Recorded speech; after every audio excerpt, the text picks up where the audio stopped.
It's always game day in Cleveland, brought to you by our friends Bryant and Smiley One, Northeast Ohio's heating and cooling experts. He's Daryl Ryder. I'm Andy Baskin. All right, so let's dive into the offense. Daryl, there's one thing about the Browns offense, sorry about that I'm kind of wondering how it's going to play out. And maybe one of the reasons Deshaun, I don't know, like I've heard people say this, hey, maybe Deshaun played a little bit better because Nick Chubb wasn't playing this week. I think that's absurd. I'd rather have Nick Chubb on the field, but maybe it caused Kevin Stefanski to think outside of his box, or maybe it made Deshaun think a different way. And is this going to be it was funny because we talked to Chris Rose about this. I really think it's going to be running back by committee.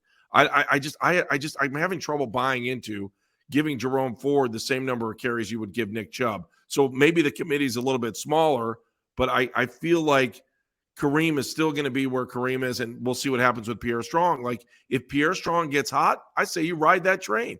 What do you think? Yeah, I mean, yeah, it's going to be running back by committee. There's no question about that. You look at what they did against Tennessee. That's probably what they're going to do going forward. 1, 2, 3, 4, 5, 6, 7 players. Pierre Strong, Jerome Ford, Deshaun Watson, Kareem Hunt, Harrison Bryant, Marquise Goodwin, Elijah Moore all ran the football. Jerome Ford got 10 carries, 18 yards, followed by Pierre Strong at 6 and 27. Those are your top two running backs right now. Kareem got 5 carries for 13 yards. Harrison Bryant's your QB sneaker now, 2 for 4. By the way, do you not love that? I love it. I think it's a great idea. Take the big guy, let him go forward. Yeah, it's all right. Marquise Goodwin, 1 carry for 1 yard. Elijah Moore, 3 carries. He lost a yard. So, yeah, I mean, that approach that you saw against the Titans, because they don't have Nick Chubb, that's the approach you're going to see, I think, Kevin Stefanski and the Browns continue to take because, well, that's what they have to do. Jerome Ford's a nice player. I don't know that he's ready to be a bell cow back. What I mean by that, I don't think he's going to give you 80 to 100 yards every week like a Nick Chubb can. Kareem Hunt now, I guess, dealing with a groin injury. So here we go, right? Not unfortunately not a surprise coming back, and all of a sudden he's got a soft tissue injury he has to deal with. So, I kind of expect this running game to be a mashup. I expect them to be going empty more and more and more as the season goes along. Talked to Deshaun Watson about that.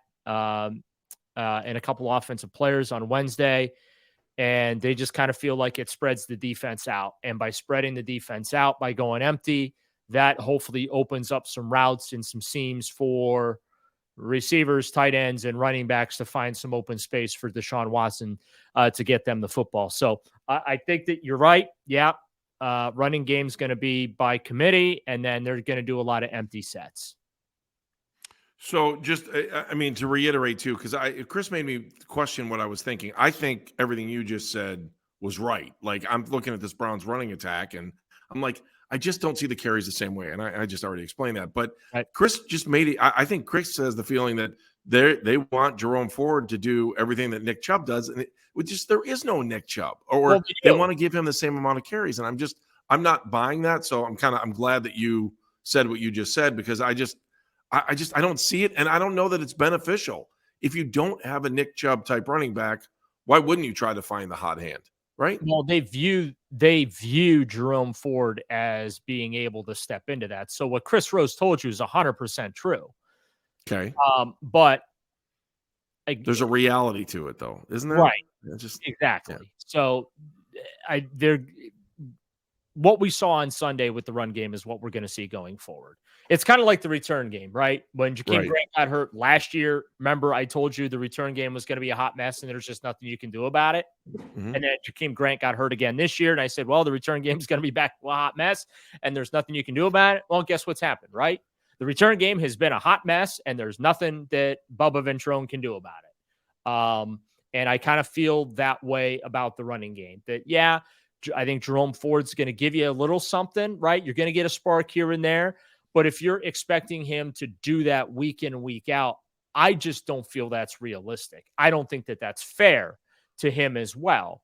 He's not Nick Chubb. He's not a number one running back, at least not at this point in his young career. I don't think that he's ready for it. Now, that's not to say that Stump Mitchell can't get him ready for it, right? Or Alex Van Pelt, or can't, that. But right now, as we have this conversation, I don't know that that's there. And so they're going to have to continue. It's like with Elijah Moore, right? I mean, Elijah's not putting up these big numbers, but he's still second in the team in catches. He's getting some touches on the ground. They're trying to find a way to constantly get the football in his hands to give him an opportunity to do something with it. But I think at some point, the reality of what's working and what's not working has to set in. And to Kevin Stefanski's point to my question on Wednesday, where he said, hey, we're setting some stuff up for later in the year. We're still working on things. We're still evolving the playbook and incorporating concepts and things like that. So it's early. It's only week 3. So I think it's premature to judge whether or not what they're doing with Elijah Moore is a success. Just in the same vein, it might be a little premature to judge what Jerome Ford is going to be able to give this offense. We need a larger sample size than just these 2 games that we've seen. So I also think that when Kevin Stefanski tries to expand the offense, I think he'll do what he absolutely loves to do, and that's utilize the tight end. And people that listen to me all the time know that I love the tight end position because I just think it's the blue collar spot on the team where you're, mostly an offensive lineman, but you have the opportunity to catch the ball. But we saw it right away, and I think to replace some of that offensive mojo they had with Nick Chubb, they'll use David Njoku, Harrison Bryant, and Jordan Akins all at the same time. And so I don't have any problem with that. I know people want to get mad at him about various things throughout games, but I like that part of Kevin's game planning. I enjoy it. I enjoy watching it, and I always look to see how it's going to be, especially in short yardage situations, because I think if you're a defense and you're looking at multiple tight ends on the field, that the other team wants to go a very short distance. And it's easy when there's one tight end there, right? But when you got 3 out there, you've got to make decisions if you're a linebacker. You got to figure out where you're going. And then most of the time they keep one of those guys to stay home to block. I don't know. Well, if they go 5 wide, you also got to make decisions. Right. Yeah, exactly. I agree with that too. But I just think it's a little bit of an interesting look with the tight ends, because I think with 5 wide, you kind of can game plan a little bit better. I think that with 3 tight ends, it's a little bit different. You may not like it, and I'll be honest with you, I don't really care if you don't like it. I like it. I like watching it. I think it can give Deshaun a little extra time if he needs it to, especially blocking. And if they're going to be weak and we're going to sit here and complain about Jed Wills, let's get him some support. Why not give him another tight end over there? You can laugh all you want. I'm trying every offensive play. I'm trying to do this. How can I support Deshaun Watson? How can I make him a better quarterback on this given play? Yeah, I mean, I'm not spending every week complaining about Jed Wills because I know what he is. So there's no – everyone else is. I'm not. I've said what I think he is, and it is what it is. There's nothing you can do about it. Hang on. I have to interrupt the podcast for 1 second. This is behind-the-scenes stuff. Hey, can you take the dogs out before you leave? Thank you. I appreciate it. All right, go ahead. Sorry. Okay, you're out of here. See you later. This is a very professional podcast where we do not we've got beautiful comments from all of these Mensa types that really just enjoy the podcast so much, and they love when I can't believe. Do we have time in the segment? I'm trying to figure. Sure.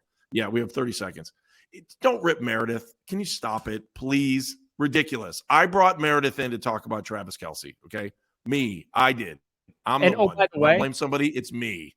What? By the way, it's the number 1 story in football right now. No! Stop talking about it. It's horrible. It's the number 1 story in pop culture, not just the National Football League, but pop culture. Bill Belichick even mentioned it. Bill Belichick, who, by the way, says nothing about anything ever. He is the most bland, boring head coach in the history of media relations, and even he had to say that Taylor Swift is the best catch Travis Kelce is ever made. I can say? Anybody that doesn't – first of all, the story's going to go away in about a week or 2, so it's not. Eat it for a week.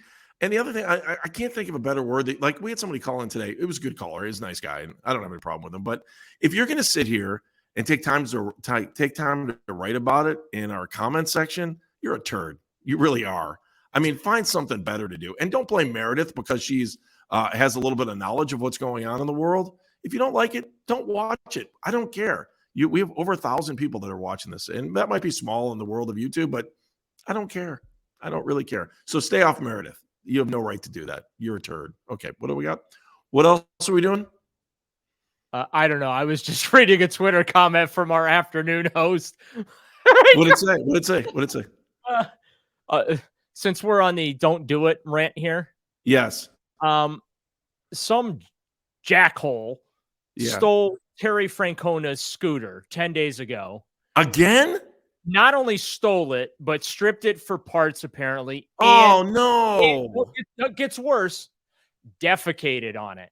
Oh, are you serious? That is a true story. So Tito, as we record this on a Wednesday afternoon, they're doing the tribute to him at Progressive Field today. The thank you, Tito. And it's his last home game as manager of the Cleveland Guardians, and his 11-year run here in Cleveland's coming to an end. And what a fabulous happen. Second time in a year, someone stole Terry Francona's scooter. This time, though, it got crashed, beat up, and really. So Nick Wilson, who's one of our afternoon co-hosts, posted on X right back to me. Oh, like you've never taken a giant bleep on a scooter you just stole before, because I was chastising whatever moron in Cleveland went ahead and did this to the manager of the Cleveland Guardians. Like, really, this is where we're at. We're stealing scooters and using them as outhouses. And on top of it, it's Tito's scooter. I wonder if they, I'm sure they didn't know it was Tito's scooter. Do you think? I doubt it. Probably not. But still, what's going on in this world? Oh, now I feel like really guilty because we were talking about gifts that the team could give. By the way, he wanted nothing to do with anything. All the tribute stuff. He wanted and I cannot say this any stronger. Tito wanted nothing to do with video tributes or ticket sales or T-shirts, or that's not who he is. Yep. That's not. I think he'd be really happy just to ride off into the sunset. He did not want anything, and the team. What little you're seeing as appreciation for Tito, like the billboards around town, that's the team forced it on him. They forced it on him. I mean, it's completely not in his personality. That's why he never made any official announcement, even though it was the worst kept secret in the world. Look, back in April, I sensed that this was going to be his last year, just kind of being around the ball club, seeing how he was holding up in that. I felt like it was going to be his last year. Worst kept secret ever, because he didn't want it to be about him. He didn't want a farewell tour. He didn't want all this stuff. I mean, I hope the team gives him a souped up scooter for a replacement, and hopefully he takes it to Arizona and doesn't leave it in Cleveland, because apparently you can't leave anything in downtown Cleveland now, based on a lot of the stuff that I'm seeing. Well, here's the thing is, assuming that if he was going by the ballpark and somebody took that scooter, there's tons of video out there. Yeah. If they can pinpoint the time when it was stolen. There's tons of video out there. Well, they caught the last guy that did it, so I'm sure they'll have no problem catching this guy. But yeah, I mean, come on, really, this is what we're doing as a society today. So that's not hold my beer, but my get off my lawn, old man. There you go, old man. Good job. I'm proud of you.